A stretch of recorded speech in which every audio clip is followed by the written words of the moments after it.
ரசம் சாதம், தயிர் சாதம், சாம்பார் சாதத்தோட சூப்பராக அட்டகாசமான சேர்ற கோவக்காய் காய் எப்படி பண்ணுறதுன்னு பார்க்கலாம். கோவக்காய் ஃப்ரை சூப்பராக இருக்குங்க, வெறும்னு கூட சாப்பிட்லாம்.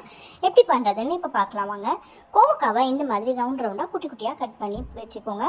அதில் 1/4 ஸ்பூன் மஞ்சத்தூள், 1/2 ஸ்பூன் மிளகாத்தூள், உங்களுக்கு காரம் இன்னும் வேணும்னா 1 ஸ்பூன் கூட போட்டுக்கலாம். அதுக்கப்புறம் கொஞ்சமாக தனியாத்தூள் போட்டுக்கோங்க. அப்புறம் சால்ட்டு எல்லாமே போட்டுட்டு நல்லா கலந்து விட்டுருங்க. கோவக்காயில் மசாலா எல்லாமே ஒன்றா மிக்ஸ் ஆகணும்.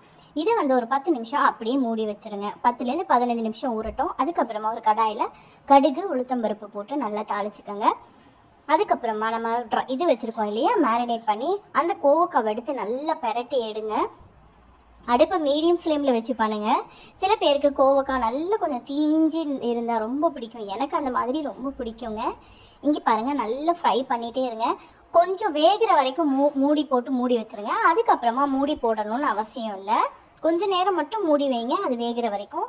மணக்க சூப்பரான கோவக்காய் ஃப்ரை ரெடி ஆகிடுச்சு. இன்னும் கொஞ்சம் கூட நீங்கள் வச்சு எடுக்கணும் அப்படின்னு நினச்சிங்கன்னா இன்னும் கொஞ்சம் மூடாமல், அதாவது வேகிற வரைக்கும் மட்டும் மூடி வைங்க. அதுக்கப்புறம் மூட வேண்டாம்.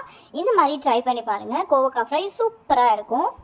கூடவே நம்ம சேனலில் நிறைய பேர் பார்க்குறீங்க, ஆனால் சப்ஸ்கிரைப் பண்ணாமல் பார்த்துட்ருக்கீங்க. நம்ம சேனலில் ஈஸியான ரெசிபிஸ் தினந்தோறும் வந்துக்கிட்டே இருக்குது. மறக்காமல் சப்ஸ்கிரைப் பண்ணிவிட்டு பாருங்கள். இன்னொரு ரெசிபியோடு சந்திக்கிறேன். பாய்.